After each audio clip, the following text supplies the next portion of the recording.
You're listening to The Dragon Scourge, Part 5. Her voice grew weaker and weaker, and soon the unicorn's proud head drooped in defeat moments before she collapsed to the ground. The clove was not faring much better. His face was pale, and he felt short of breath. The spectators were very strange. Some stood over 8 feet tall. Others were dwarves. Others dressed in bizarre costumes with stripes and polka dots and painted faces. Jugglers, acrobats, freaks, and all manner of misshapen monstrosities came out to cheer for him. The clove staggered around, a little partially because his thighs were sore and raw from riding so long. His head was spinning. He managed to smile and give a wave to the crowd, seconds before he doubled over and began to vomit into the dirt. At that very moment, a cheerful, plump man wearing a black top hat and a long red overcoat came over and clapped the clove on the back. "Oh, by golly, son, you've done it! Welcome to our circus," he exclaimed over the noise, while the clove clung onto a water trough for support. The pyro was about to inquire about the reward, only to vomit once more. "Give it a few days, lad. You'll be used to the magical field. It always is hard for the first few days," the man with the red overcoat said encouragingly. Magic? Circus?" The clove managed to gasp between dry heaves. The jolly man grinned and tugged at the tips of his razor-thin mustache. "Oh no, boy. The magic circus. There's no other like it in the world," he boasted. The clove grimaced. "I should be going," he groaned. "No, come, stay a while," he beckoned. Before the clove could protest, he was led into a large tent. The floor was covered with brightly covered rugs that matched the walls. A haze of incense filled the room, and the clove found that it helped clear his senses from the strong aura of magic around him. At least, he didn't feel sick anymore. "Would you care for something to eat?" the man in the red overcoat asked. The clove blinked. He was about to say no, but before he could reply, platters of sweet-smelling meats and finely decorated flagons of wine were brought out and set on a low table. Oddly enough, the young barbarian felt as if he was starving. Before he knew it, he was at the table, stripping the meat off with his teeth. He felt very awkward, though he quickly regained his senses. "So, what do you want with that unicorn?" he asked, as he tore into another piece of the meat. It tasted so good he couldn't stop himself. The jolly man eyed the clove carefully and tugged at his mustache again. "You seemed concerned. Why?" Come to think of it, the clove wasn't entirely sure why he was so concerned either. She had just tried to kill him, after all. The clove shrugged and tossed the bone into an empty bronze bowl. She seemed upset about something. The man pressed his fingertips together and leaned back. "Oh, what makes you say that, boy?" The clove licked his sticky fingers. "Well, I couldn't quite understand what she was saying," he began, but before he could go on, the ringmaster quickly interrupted. "It spoke to you?" he asked as he leaned forward with interest. The clove quickly pushed the meat away from him and took up a bone instead. Something about the strange man didn't seem right. But before he could answer the first question, the ringmaster asked, So, where are you from?" The clove snapped the bone in half. His sharp yellow eyes glanced around the room. "Northervere," he stated, settling back and picking his teeth with the narrow tip of the bone.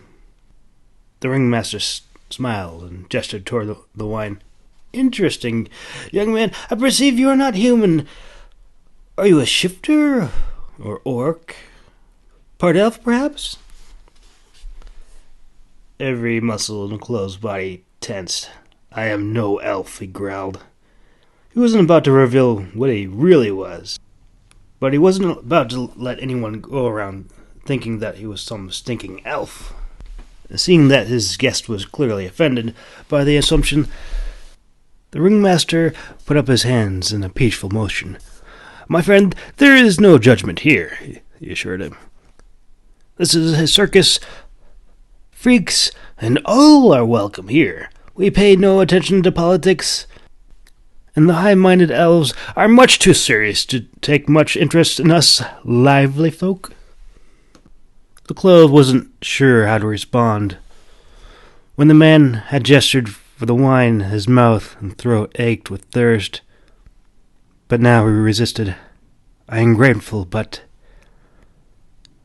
Suddenly, Le Clove's eyes felt heavy. "You are tired?"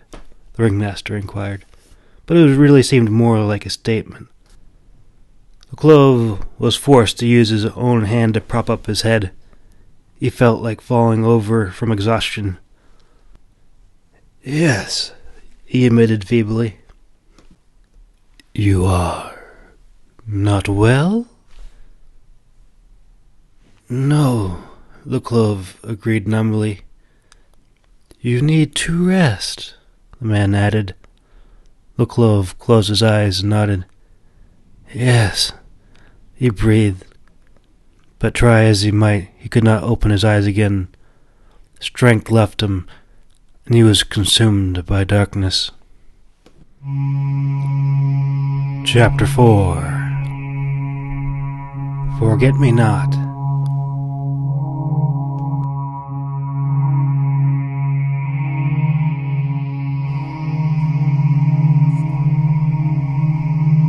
However, sleep did not hold him forever. Le Clove awoke in a daze. His mind was clouded, and he did not remember how he had come to be inside the bright white tent, where he lay on a cot. It was night. He could smell it in the cool breeze that came through the canvas. A woman stood nearby. She was tall and very thin and ghostly pale. She wore a long blue silken dress, and in her frail fingers she held a shimmering brass cup. She was beautiful, like a flower, but Le Clove found her bony frame more bizarre than attractive. The flickering candlelight that cast strange shadows against the white canvas made everything seem even more surreal. The clove slowly sat up. He couldn't tell if he was awake or dreaming.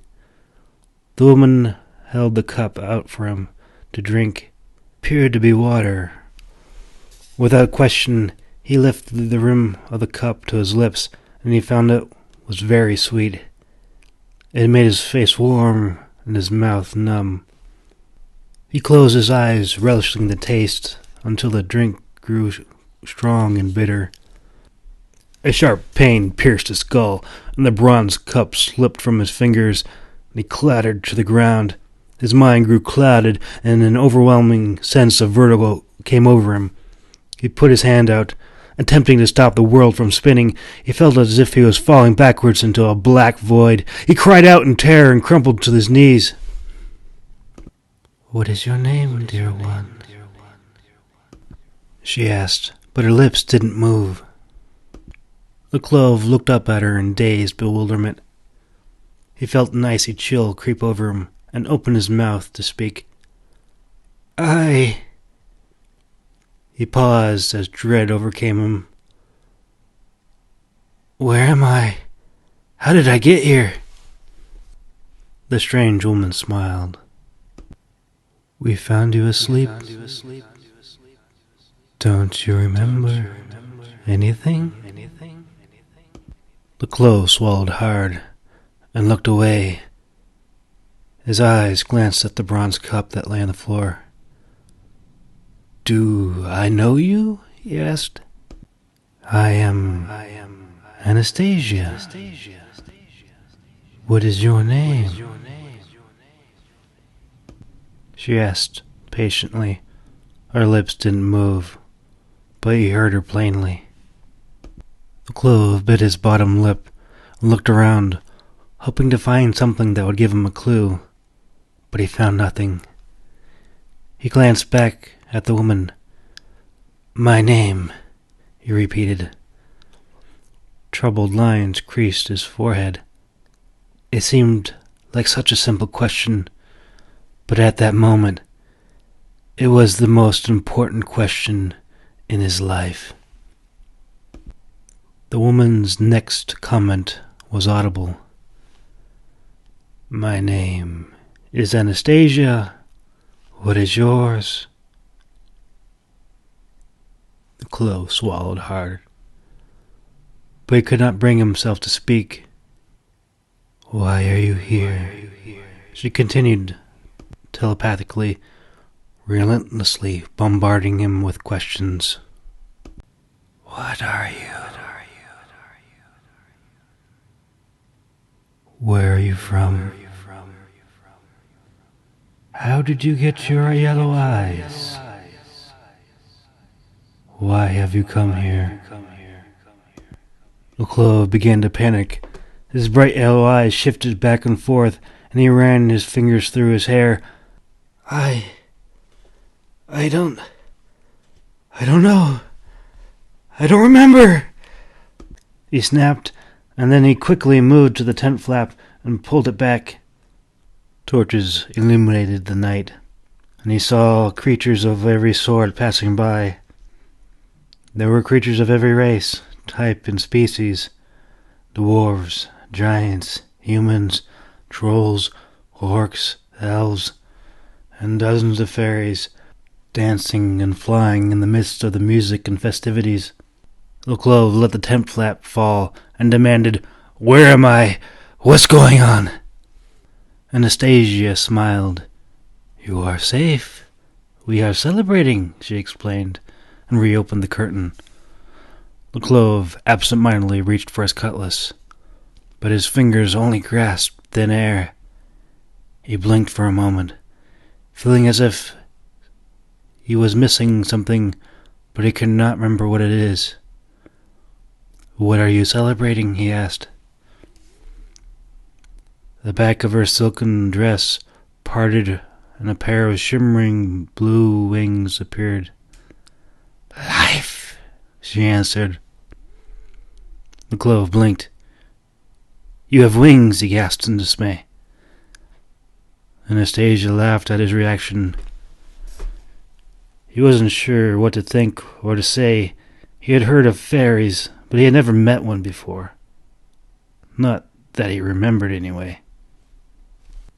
Come, fly with me," she beckoned with an outstretched hand. The clove looked at the bonfire, and then back at Anastasia. "I have no wings," he began, but as he spoke, she held out her other hand and blew into it, engulfing him in a silver cloud of dust. The next thing he knew, he had soared up to the top of the tent. "Get me down!" he growled, but the fairy only laughed at him and took him off into the midnight sky, leaving the clove floating in midair. He spun about in terror. He had no idea what was happening, but the music was getting louder and louder. He tried to push himself down, but in his haste to return to the ground, he cartwheeled out of the tent into the night sky. Fairies, freaks, and other creatures danced about at the great bonfire, but this was no ordinary fire. Red, purple, blue, and green flames reached up to the heavens like demonic hands clawing at the stars above. The clove wasn't the only creature flying over the chaotic celebration. In fact, other people flew around the bonfire, and a few random chickens fluttered and clucked loudly about in terror. The scene was very bizarre, and the clove found himself laughing hysterically as he floated upside down. It seemed so surreal and wonderful. But then he heard the shrieks coming from the bonfire. The clove looked over and saw the fairies dragging someone toward the fire. He gasped in dismay as he recognized the unicorn. bound and chained, being paraded around. He watched in horror while the fairies swarmed about the creature, cutting it over and over with tiny blades, letting the unicorn's blood drip into their goblets. Just then, Anastasia flew back up to him. Her eyes were wild, and she held out a goblet filled with a shimmering liquid, the unicorn's blood. The Clove didn't know why, but he pushed the cup away. Something didn't feel or seem right, and he refused to drink the blood. The celebration went on all night. When he awoke, he found Anastasia curled up with him beneath the bushes. Something seemed off. He didn't know what. All of a sudden, he heard a scream, followed by another and another.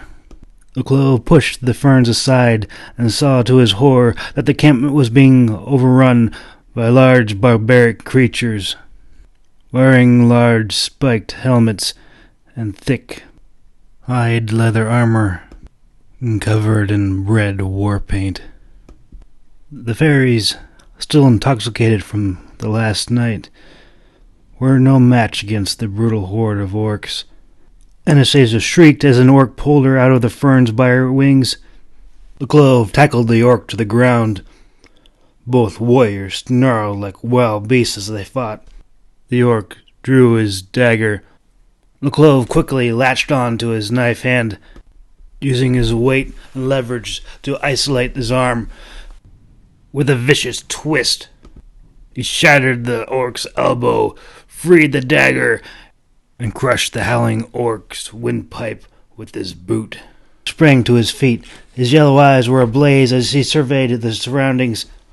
"Where are your warriors?" he snarled at Anastasia.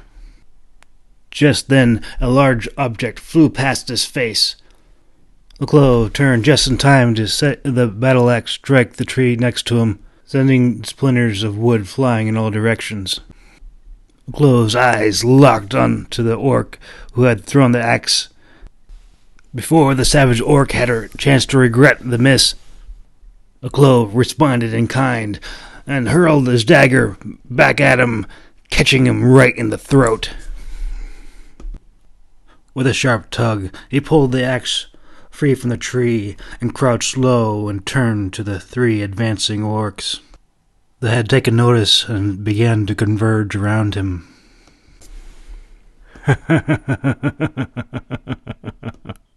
The yellow-eyed one fights like a warrior.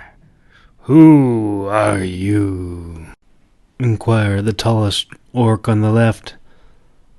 The Clove shifted his feet as he felt oddly calm, as if he had done this before. "You don't know me," he replied, "and I don't know you. Why are we fighting? Leave this place or die here and now."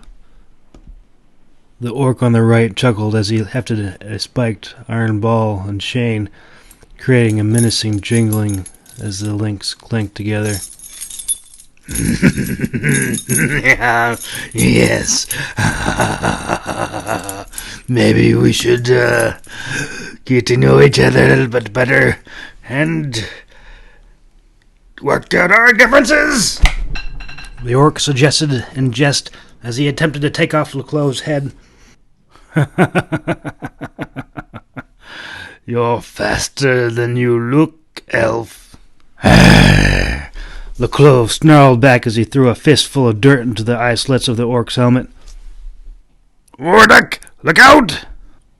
one of the other orcs warned, but it was too late. The orc roared in outrage as he wielded his weapon blindly. The other orcs laughed as the Clove made his move, striking Warduck's helmet again and again with the battle axe. Fortunately for the orc, the strange, twisted, demonic crown of horns bore the brunt of the blow. Warduck, clearly an experienced warrior, instinctively sidestepped and brought the ball and chain whirling toward the Clove's blind side. to get out of the way. So Laclove raised the axe to block the weapon. The chain rattled loudly as the wrapped tightly around the axe head. Wardick laughed wildly and savagely ripped the axe out of Laclove's hands. Unarmed, Laclove brought the fight up and close, and he grabbed Wardick's helmet by the horns and forcibly twisted around so that the narrow eye slits were now on the back of the orc's head, blinding him. Laclove expected to be ambushed at any time, but the orcs who had gathered around instead roared with deep-throated laughter. "You don't fight like an elf to me," one guffawed. Hearing the snide comment from his own, Wardock growled, cursing Laclove and the overly loud spectator. "Damn you, boy, and damn you, squirmy hellion!" The orc snarled as he savagely thrust his elbow into Laclove's stomach, crushing the air from his lungs. Laclove cursed silently as his lungs spasmed in his chest, but he wasn't finished yet. But Laclove came up with his fists flying, striking the orc in the face and sending him stumbling backwards. By this time, the entire horde had gathered around to watch, cheering wildly and placing bets on the fight. The elders of the group watched in dismay as the young stranger exchanged blows with their most renowned warrior. The fairies had not put much up of a fight, save this one. He was wild and fearless. By his size, he was obviously no kin to the fairy folk, and he clearly did not fight like an elf. Elves danced around more than they fought, but this stranger fought tooth and claw, snarling just like they did. There was a loud blast from a twisted ram's horn. Wardick clenched his teeth and retreated into the ranks of the fearsome orcs. Laclove knew he was hopelessly outnumbered, perhaps a good 20-1. He grimaced and did his best to remain upright in order to mask his fatigue. Wardick rested his hands on his hips and leaned back in a similar fashion. Both warriors had scrapes and bruises. Wardick's bruises were hard to distinguish beneath his dark, leathery skin. However, the blood running down his nose and lips were plain to see. Silence fell over the barbaric horde as one of the elders motioned to speak. He was clad in leather, a mail like the others, but his mail was decorated with bright red plumes, setting him apart from the rest. "You are surrounded," he said. "Will you not surrender, young one?" Laclove's bare fist remained clenched. He glanced around and couldn't help but grin. For some reason, the notion of surrender seemed comical. "Come see," he replied in a level tone, but the fire in his fierce yellow eyes told him well enough that he had no intentions of yielding. The elder chuckled and said, "We suspected nothing less. Join us. Young warrior, come away from these frail winged heathens." Laclove couldn't help but feel a surge of pride well up in his chest, and he was tempted to join the orcs. But he didn't feel it was right. He was not a savage that plundered and pillaged. And besides, the fairies had rescued him. He owed them that much. "These heathen saved my life," he shot back coldly. There was an uproar of disapproving shouts amongst the ranks of the orcs, but they quickly fell silent as Wardick stepped forward to speak. "They will poison your mind and steal your memories," he warned. "You cannot trust them. Are they not here now to save you?" He was about to go on when the elder put up his hand in silence. The elder Grilled studied Laclove for several moments, and then asked one simple question. What is your name? All eyes fell upon the clove. A cold chill ran down his spine as he swallowed. He couldn't think. It seemed to be on the tip of his tongue, but nothing came out. The clove looked at the elder for help. Sometimes it is good to forget, Grillad said. Come with us. We'll give you a new name.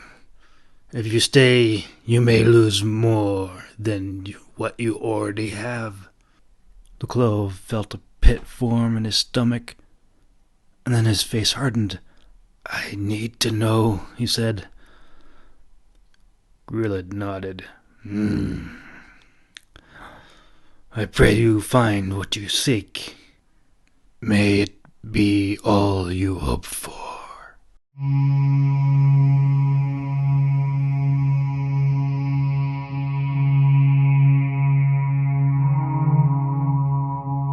You're listening to The Dragon Scourge. Next up, Part 6.